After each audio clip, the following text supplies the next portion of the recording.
இந்த பாரு கைலியோடது பாரு. கைலி ஜெனர் இருக்கான்ல, கிம் கார்டேஷியன், அவளோட பர்ஃப்யூம் இதுதான். இதோட இதுவே டிஃப்ரெண்ட்டாக இருக்கும். இங்கே பாருங்க ஷேப் பாருங்க. ஆமாம் கைலின்னு போட்டிருக்கேன். ஷேப்பே டிஃப்ரெண்ட்டாக இருக்கும். Hi guys, welcome back to my channel. நாங்கள் இப்போ அர்மேனியா போகிறதுக்கு அபுதாபி ஏர்போர்ட்டுக்கு ரீச் ஆகிட்டோம். ஸோ யூஏஇலேருந்து அர்மேனியாவுக்கு வந்து வெறும் 3 hours தான். ஏன்னா ரொம்ப பக்கத்தில் தான் இருக்குது. ஸோ ரொம்பலாம் ஒன்றும் கஷ்டமாக இருக்க போகிறதில்ல. ஸோ ஃப்ளைட் டைமிங் வந்து 9:30. நாங்கள் வந்து அங்கே 12:31 ரீச் ஆயிடுவோம். ஸோ செக்இன் முடிச்சுட்டு கேட்டுக்கு போகிறதுக்கே ரொம்ப டைம் ஆகிடுச்சு. ஏன்னா ரொம்ப தூரமாக இருந்துச்சு. போகிற வழியில் கொஞ்சம் ஷாப்பிங், அதுக்கப்புறமா கரன்சிலாம் வந்து எக்ஸ்சேஞ்ச் பண்ணி வச்சுருந்தோம். இதுதான் அர்மேனியாவோட கரன்சி. ட்ராமோட வேல்யூ என்னென்னா, இந்தியன் ருபி 1 ரூபிக்கு வந்து 4.30 AMD அண்ட் துபாயை கம்பேர் பண்ணோன்னா 104 AMD ஆகுது. ஸோ அர்மேனியாவில் வந்து டினாமினேஷன்ஸ் எப்படி ஆரம்பிக்குதுன்னா 10,000, 5,000, 10, 20,000 இந்த மாதிரி தான் ஸ்டார்ட் ஆகுது. காயின்ஸ்னால் 10, 20, 50 அப்படி ஆரம்பிக்குது. நம்ம ஊரில் வந்து 10, 50, 100, அதுக்கப்புறமா 2,000 அப்படி போகுதுல.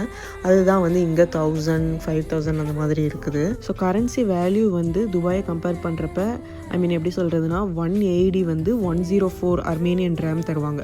ஸோ இது வந்து கம்மியாக இருக்கிறதுனால நம்ம இந்த கண்ட்ரி சைட்லாம் போனால் நமக்கு கொஞ்சம் சீப்பாக இருக்கிற மாதிரி இருக்கும் திங்ஸ் எல்லாமே. காஸ்ட் ஆஃப் லிவிங் வந்து துபாயை கம்பேர் பண்ணுறப்ப அங்கே ரொம்ப சீப்பாக இருக்க மாதிரி இருக்கும். அதெல்லாம் வந்து கண்ட்ரி சைடில் மட்டும் தான். இதுவே அங்கே உள்ள சிட்டிக்கு போயிட்டோன்னா, இப்போ அர்மேனியாவோட கேபிட்டல் வந்து ஏரேவான், அந்த சிட்டிக்கு போயிட்டோன்னா எல்லாமே வந்து காஸ்ட்லியாக தான் இருக்கும். இங்கே இருக்கிற மாதிரி தான் அங்கேயும் இருக்கும். ஒரு டிஃப்ரென்ஸ் நமக்கு தெரியாது. ஒரு 1 or 2 dirhams வேணால் கம்மியாக இருக்கலாம். பட் கிட்டத்தட்ட எப்படியாச்சும் ஈக்குவல் ஆயிரும். அந்த மாதிரி தான் இருக்கும். சிட்டினா அப்படி தான். பட் ஸோ நாங்கள் நைட்டு வந்து ஒழுங்காக தூங்கவே இல்லை. அங்கே கேட் ரீச் ஆகிட்டு ஒரு 2 hours 2 பேருமே நல்லா தூங்கிட்டோம். ஸோ அத்துக்குட்டிக்கு வந்து இந்த டைம் தனி சீட். ஏன்னா 2+ years அப் அண்ட் டவுன் போடுறப்ப அவனுக்கு வரப்போ தான் வந்து 2 years ஆகும். பட் போகிறப்பவே வந்து அப்படி போட்டால் தான் கொஞ்சம் சீப்பாகும் டிக்கெட் ப்ரைஸ்ன்னு சொல்லிவிட்டு அந்த மாதிரி நாங்கள் போட்டிருந்தோம். ஸோ போட்டப்போ வந்து கண்டிப்பாக டேக் ஆஃப் ஆகுறப்ப சீட்டில் தான் உட்காரணும் அந்த மாதிரி சொல்லிட்டாங்க. ஸோ அவன் வேறு தூங்கிட்டு இருந்தான் கையில். ஸோ மடியில் இருந்தால் தான் தூங்குவான். எப்படி சீட்டில் உட்கார வச்சா எப்படி தூங்குவான்? நாங்கள் எவ்வளோ சொல்லி பார்த்தோம். அவனுக்கு இன்னும் 2 years ஆகலை அப்படிலான்னு. பட் பாஸ்போர்ட்லாம் எடுத்து காமிச்சோம், இன்னும் ஆகலை அந்த மாதிரிலாம். பட் என்ன இருந்தாலும் தனியாக சீட் வாங்கியிருக்குன்னா நீங்கள் அதில் தான் உட்கார வைக்கணும் டேக் ஆஃப் ஆகுறப்ப மட்டும் அந்த மாதிரி சொல்லிட்டாங்க. ஸோ கொஞ்சம் அழுதுட்டு அதுக்கப்புறமா டேக் ஆஃப் ஆனதுக்கப்புறமா அவன் மறுபடியும் தூங்கிட்டான்.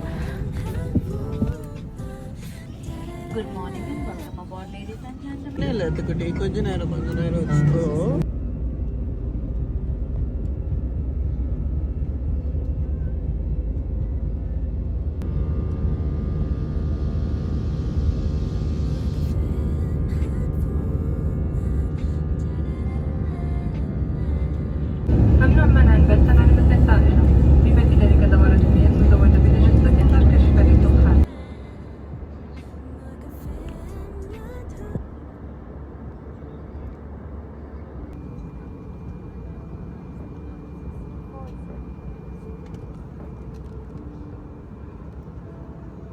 نحو المطار.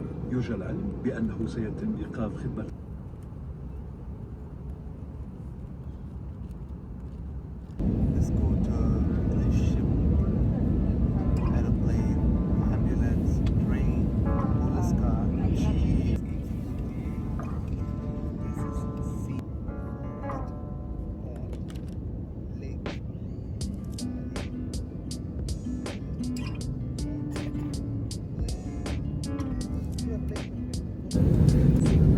Take extra care when opening the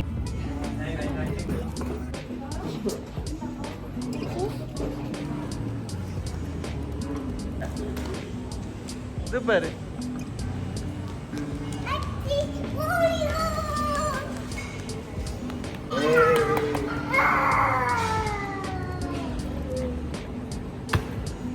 so அதுக்கப்புறமா நாங்கள் இந்த பேகேஜ்லாம் எடுத்துகிட்டு நாங்கள் கிளம்பிட்டோம். இந்த ட்ரிப்பு வந்து நாங்கள் ஏஜென்ட் மூலியமாக போகிறதுனால இந்த மாதிரி ஒரு ப்ரைவேட் கார் தான் கேட்டிருந்தோம். ஸோ அவங்க தான் இந்த டூர் கைட் ப்ளஸ் டிரைவர் அவங்க தான். இவங்க ஒரு அர்மேனியன் தான். பட் இங்கிலீஷ் கொஞ்சம் நல்லா பேசுவாங்க. அந்த மாதிரி கைடு தான் நமக்கு மோஸ்ட்லி பார்த்து தருவாங்க. பட் சம்டைம்ஸ் அப்படி இல்லாமல் மாட்டிப்போம். ஏன்னா இங்கே வந்து மோஸ்ட்லி அவங்க லாங்குவேஜ் தான் தெரியும். இல்லைன்னா அந்த ஸ்பானிஷ் கற்று வச்சுருப்பாங்க, வேறு ஜெர்மன் ஏதாச்சும் கற்று வச்சுருப்பாங்க. இங்கிலீஷ் மோஸ்ட்லி யூஸ் பண்ண மாட்டாங்க. நல்ல ரெஸ்டாரண்ட்டில் வேலை பார்க்குறவங்க, ஹோட்டல்ஸில் இருக்கவங்க, அவங்களுக்கு மட்டும் தான் இங்கிலீஷ் பேச தெரியும். மற்றவங்க எல்லாருமே அவங்க லாங்குவேஜ் தான், மதர் டங் தான் பேசிகிட்டு இருந்தாங்க. நாங்கள் ஃப்ளைட்டில் எதுவுமே சாப்பிடாதனால போன உடனே வந்து எங்களுக்கு ஒரு ஃபுட் கோர்ட்டில் வந்து ஸ்டாப் பண்ணாங்க. ஸோ நாங்கள் அங்கே வந்து ஒரு பிரேக்ஃபாஸ்ட் மாதிரி லைட்டாக சாப்பிட்டுக்கிட்டோம். ஃப்ளைட்டில் வந்து எங்கள் பக்கத்து சீட்லேயே ஒரு தமிழ் ஃப்ரெண்ட் கிடச்சாங்க. அவங்க ஏஜ் வந்து ஒரு 28 போல் இருக்கும். அவங்க வந்து யூஜி பண்ணுறதுக்காக இங்கே வந்திருந்தாங்க. அதுக்கப்புறமா இங்கேயே ரொம்ப வருஷம் இருந்துட்டாங்க. இப்போ பிஸ்னஸ் பண்ணிகிட்ருக்காங்க தாட்டு சொன்னாங்க. நிறைய இது மாதிரி தமிழ் பீப்புள் நாங்கள் பார்த்தோம். இந்தியன்ஸும் நிறைய பேரை நாங்கள் பார்த்தோம். ஸோ கிட்டத்தட்ட ஒரு 4K 5K இந்தியன்ஸ் வந்து அங்கே அர்மேனியாலே வாழ்கிறாங்க. ஆக்சுவலாக நாங்கள் இந்த மாதிரி ட்ரிப் போகிறப்பெல்லாம் வந்து அங்கே உள்ள ஃபுட்டை தான் ட்ரை பண்ணணும்னு நினைப்போம். பட் இப்போது வந்து எங்களுக்கு வந்து செம பசி, ஏதாச்சும் ஒரு ஷாப்பில் போய் வாங்கிடலாம் இருக்கிறது. ஸோ அதனால தான் ஃபுட் கோர்ட்லேயே ஸ்டாப் பண்ண சொல்லிட்டாங்க. ஸோ பக்கத்தில் அதுதான் இருந்துச்சு ஃபுட் கோர்ட், அதனால் அங்கேயே ஸ்டாப் பண்ணிட்டாங்க. அங்கேயே எது ஃபாஸ்ட்டாக கிடைக்குதோ அதே ஆர்டர் பண்ணி ஒரு பர்கர் அந்த மாதிரி சாப்பிட்டுட்டோம். பட் நான் கொஞ்சம் எனக்கு டேஸ்ட்டு பிடிச்ச மாதிரி இருந்தால் தான் சாப்பிடுவேன். பட் சுதர்ஷன் அப்படிலாம் டிஃப்ரெண்ட்டான டேஸ்ட் கூட அவங்களுக்கு பிடிக்கும். அண்ட் போர்க் அந்த மாதிரி எது கொடுத்தாலும் சாப்பிடுவாங்க. இன்னும் 4 டேஸில் வந்து நாங்கள் நிறைய அங்கே உள்ள டிஷ் வந்து ட்ரை பண்ணோம். அது எல்லாமே நீங்கள் பார்ப்பீங்க. ஸோ நாங்கள் சாப்பிட்டுட்டு ஒரு 1 hour ட்ராவல் இருந்துச்சு ரூம் போகிறதுக்கு.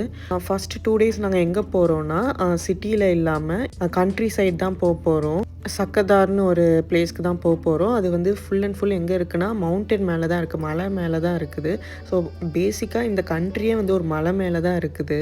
சிட்டி வந்து அந்த மலையோட ஸ்டார்டிங் பாயிண்ட் இருக்குல்ல, அங்கேருந்து ஆரம்பிக்கும். அதுக்கப்புறம் அந்த மற்ற பிளேசஸ்லாம் வந்து இன்னுமே மவுண்டன் மேலே இருக்கும். ஸோ அங்கே வந்து கிளைமேட் வந்து எப்படின்னா இன்னுமே சில்லுன்னு தான் இருக்கும். இப்போ வந்து ஆஃப் சீசன் தான், பட் இருந்தாலுமே இங்கே வந்து வெதரில் தான் இருக்கும். அதுவும் நாங்கள் துபாயிலேருந்து போகிறனால எங்களுக்கு மற்ற எந்த கண்ட்ரியில் உள்ள கிளைமேட்டும் எங்களுக்கு ரொம்ப பிடிக்கும். ஸோ இந்த அளவுக்கு ஹாட் எங்கேயுமே இருக்காது. பட் நம்ம வந்து நவம்பர் டிசம்பர் அந்த டைம் போனோன்னா ஸ்னோலாம் இருக்கும். பட் நாங்கள் ரீசெண்டாக தான் உஸ்பெகிஸ்தானில் வந்து ஸ்னோலாம் நல்லா என்ஜாய் பண்ணிட்டோம். ஸோ எங்களுக்கு அது ரொம்ப தேவையில்லை, அந்த மாதிரி தான் நினச்சிட்டு போனோம். அவனுக்கு ஒரு ப்ளசண்ட்டாக ஒரு கிளைமேட் இருந்தால் போதும், அந்த மாதிரி தான் நினச்சிருந்தோம். ஸோ நாங்கள் வந்து ரூம் எங்கே புக் பண்ணியிருந்தோன்னா ஒரு மவுண்டன் மேலே தான் ஒரு ரூம் புக் பண்ணியிருந்தோம். ஸோ இது வந்து ஆஃப் சீசனுங்கிறதுனால இந்த ஹோட்டல்ஸ்லாம் வந்து ரொம்ப கம்மியாக தான் இருக்கும். ஸோ நமக்கு ஆப்ஷன்ஸ்லாம் கொஞ்சம் நல்லாவே கிடைக்கும். அதில் நம்ம பார்த்து செலக்ட் பண்ணிக்கலாம். இந்த அரோரா அந்த மாதிரி ஒரு ஹோட்டலில் தான் நாங்கள் புக் பண்ணியிருந்தோம். ஸோ இப்படி தான் இருந்துச்சு. போகிற வழியே கொஞ்சம் பயங்கரமாக தான் இருந்துச்சு. இது மலை மேலே இந்த கார் போகிறதுலாம் எனக்கே லைட்டாக பயமாக இருந்துச்சு. பட் இங்கே இருக்கவங்களுக்கு இதெல்லாம் வந்து ரொம்ப ஈஸி போல். ஏன்னா மோஸ்ட்லி எல்லா இடமும் அப்படி தான் இருக்கும். எல்லா பில்டிங்ஸுமே வந்து மவுண்டன் மேலே தான் கட்டியிருக்காங்க. ஸோ உங்களுக்கு இதெல்லாம் பற்றி நல்லா தெரிஞ்சிருக்கும். ஸோ இந்த ரூமில் தான் வந்து நாங்கள் ஒரு 2 days ஸ்டே பண்ணிவிட்டு பக்கத்தில் இருக்கிற எல்லா பிளேஸும் பார்த்துட்டு இருந்தோம். நெக்ஸ்ட்டு 2 days வந்து நாங்கள் ஏரேவான் சிட்டிக்கு போயிட்டோம். அங்கே ஒரு 2 days ஸ்டே பண்ணியிருந்தோம். அதெல்லாம் பார்க்குறப்ப எனக்கு லைட்டாக வந்து அந்த ஊட்டி ஃபீல் வந்துச்சு. ஸோ நாங்களே எப்போடா ரூமுக்கு போய் தூங்கலான்னு இருந்தோம். ஸோ போன உடனே தூங்கிட்டோம். ஏன்னா நைட்லாம் நாங்கள் வந்து தூங்கவே இல்லை. ஃபுல் நைட் அப்படி ட்ராவல் அப்படி இப்படின்னே போயிட்டு இருந்துச்சு.